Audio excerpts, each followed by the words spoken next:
Delhi university LLB entrance exam में अब approx 1 month बचा है। तो इस 1 मंथ में आपको क्या करना ज़रूरी है, क्या करना ज़रूरी नहीं है, इस बारे में हम इस वीडियो में डिटेल में डिस्कस करने वाले हैं। पहली चीज़ तो आपको ये करना है कि इस वीडियो को आप एंड तक ज़रूर देखें, ताकि आप वो सभी चीज़ें करें जो इस 1 मंथ में करनी बहुत ज़्यादा क्रूशल है। साथ ही आपको ये भी चीज़ जानना ज़रूरी है कि क्या नहीं करना है, क्योंकि काफ़ी सारे स्टूडेंट्स ऐसी गलती कर बैठते हैं जो वो लास्ट के 1 मंथ में करते हैं, जिससे कि उनका जो सिलेक्शन है वो नहीं हो पाता है। तो इस वीडियो में वो सभी चीज़ें जानने वाले हैं। मेक श्योर कि आप इस वीडियो को एंड तक देखें। और चलिए शुरू करते हैं। स्वागत है आप सभी का हमारे चैनल क्लस्टर करियर में। तो सबसे पहली चीज़ जो आपको करने की ज़रूरत है इस 1 मंथ में, तो वो कि अपना माइंडसेट क्लियर करना है। माइंडसेट ये कि आपको अपने माइंड में नेगेटिव थॉट बिल्कुल भी नहीं आने देने। लाइक कि मेरा एग्ज़ाम अगर क्रैक नहीं हुआ तो क्या होगा, मैं कट ऑफ क्लियर कर पाऊंगा कि नहीं, मैं एग्ज़ाम में अच्छा परफॉर्म करूंगा कि नहीं। तो ये सारे क्वेश्चंस आपको हटा देने हैं। आपको अपने माइंड को एकदम अपने काबू में रखना है। आपको माइंड के काबू में नहीं आना है, ठीक है। सारा जो गेम है आपका एडमिशन का वो यहाँ से होगा। एक तो आपकी प्रिपरेशन वो भी यहीं से ही है, और माइंडसेट वो भी यहीं से ही है। तो सब जो गेम को आपको प्ले करना है, मतलब आप जब एग्जाम में परफॉर्म करोगे तो पैनिक नहीं होना है, होपलेस नहीं होना है। इन चीज़ों को अपने माइंड में ध्यान रखें, माइंड को काम रखें। आप बस ये सोचते हैं कि जस्ट ये एग्जाम ही तो है, मैं इस एग्जाम को क्रैक कर लूंगा, इतना बड़ी कोई चीज़ नहीं है, ठीक है। नेगेटिव चीज़ों से दूर रहें। एक चीज़ आती है कि लाइक हम मॉक टेस्ट दे रहे हैं, मॉक टेस्ट में हम अच्छा परफॉर्म नहीं कर पा रहे हैं, तो हमें लगता है कि यार एग्जाम क्रैक नहीं हो पाएगा। मॉक टेस्ट से कोई फर्क नहीं पड़ता। मॉक टेस्ट तो आपकी प्रैक्टिस के लिए है। आप जितने ज़्यादा मॉक टेस्ट करोगे, जितने कम नंबर लाओगे, उतने ही ज़्यादा एग्जाम में अच्छे मार्क्स लाओगे। तो ये चीज़ है कि मॉक टेस्ट पे भी ध्यान नहीं देना है, अपने माइंड को एकदम फ्री रखना है। जस्ट ऐसा सोच के चलना है कि एग्जाम है, क्रैक हो जाएगा, कोई बड़ी बात नहीं है, ठीक है। दूसरी बड़ी बात जो आपको इस मंथ में करना बहुत ज़्यादा ज़रूरी है वो ये है कि आपको क्वेश्चंस प्रैक्टिस करने हैं। पढ़ाई तो आपने जितनी ज़्यादा करनी थी अभी तक कर ली, बट अब वो जो टाइम है ये 1 मंथ का, इसको आपको यूटिलाइज करना है क्वेश्चंस प्रैक्टिस करके। अगर इंपॉर्टेंट टॉपिक्स मैं आपको बताऊं जो कि हैं पॉलिटी, अगर इंडियन पॉलिटी आप उठाओगे तो आपको मिनिमम मिनिमम 1000 क्वेश्चंस प्रैक्टिस करने हैं इस 1 मंथ में। ज़्यादा से ज़्यादा तो वही वाली बात हो गई, जितनी श्रद्धा उतनी भक्ति। तो आप जितनी भक्ति करना चाहते हैं अपने एग्जाम के लिए, आप उतनी भक्ति कर सकते हैं। 2000 टू 2500, तो जितने आप कर पाओ इस 1 मंथ में, उतने ज़्यादा पॉलिटी के क्वेश्चंस करना, क्योंकि polity is the key of this exam.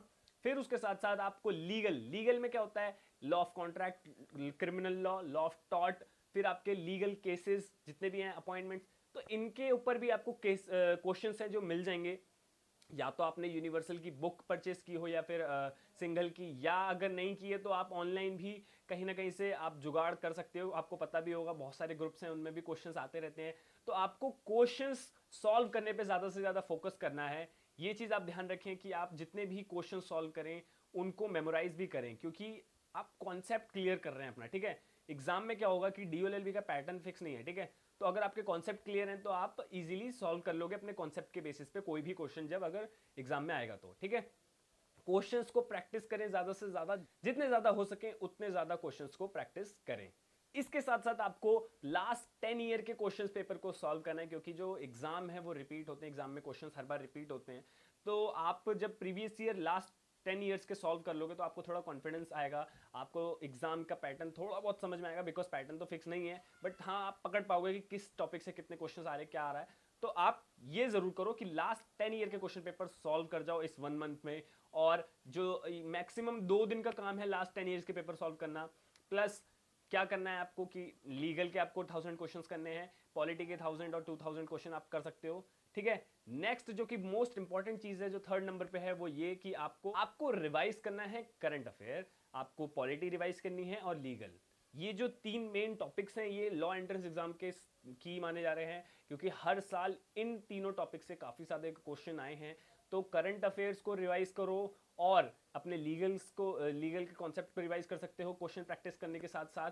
Plus आप पॉलिटी की भी कवर करो। तो इन टॉपिक्स पे आपकी पकड़ होनी चाहिए, इन 3 टॉपिक्स पे। भले ही आप एक टाइम को इंग्लिश को अवॉइड कर सकते हो, एक टाइम को आप मैथ्स तो बिल्कुल भी नहीं करनी, एक टाइम को आप स्ट्रैटेजी के हटा दो। रीजनिंग तो अगर आप कॉमन सेंस के बेसिस पे भी कर सकते हो, बहुत ईजी क्वेश्चन आते हैं डीओएलएलबी के एंट्रेंस एग्जाम में, आप इजीली कर लोगे। बट अगर आपको कॉन्सेप्ट आपने कभी पहले सॉल्व किए हैं तो आप इजीली कर लोगे, ठीक है। आप जस्ट ब्लड रिलेशन का बस वो पकड़ लो कि हाँ कैसे सॉल्व किया जाता है, दैट्स इट। आप एग्जाम में इजीली कर लोगे, बस पैनिक ना हो तो, ठीक है। तो ये चीज़ है कि आप इन 3 टॉपिक्स पे, पॉलिटी, लीगल और करंट अफेयर, इनको रिवाइज करो, साथ ही इनके क्वेश्चन प्रैक्टिस करो। फिर जो कि बहुत ज़्यादा इंपॉर्टेंट चीज़ है वो ये कि इस टाइम में क्या होता है, 1 मंथ में स्टूडेंट जब किसी की पीडीएफ को सॉल्व करते हैं या फिर किसी क्वेश्चन को सॉल्व करते हैं और जब वो नहीं सॉल्व कर पाते तो वो क्या करते हैं, यार मेरा तो ये टॉपिक रह गया, मैं इसको सॉल्व नहीं कर पा रहा, तो चलो इसको भी पढ़ लेता हूँ। तो आपको ये नहीं करना है। आप ये चीज़ ध्यान रखें कि आपको इस 1 मंथ में अपना टाइम बिल्कुल भी वेस्ट नहीं करना है। अपना जो भी टाइम है इसको डिवोट कर दो, तभी आप लॉ फैकल्टी दिल्ली यूनिवर्सिटी पहुंच पाओगे। तो ये चीज़ ध्यान रखना कि आपको कोई भी नई चीज़ शुरू नहीं करनी है इस मंथ में। अगर वो छूट गई है तो छूट जान दो, लेकिन जो आपने पढ़ाई की है उसमें आपकी पकड़ होनी चाहिए। और जो मैं बता रहा हूँ ये 3 टॉपिक्स, इन पे आपकी पकड़ होनी चाहिए, तो आपका जो एग्जाम है वो इजीली क्रैक हो जाएगा।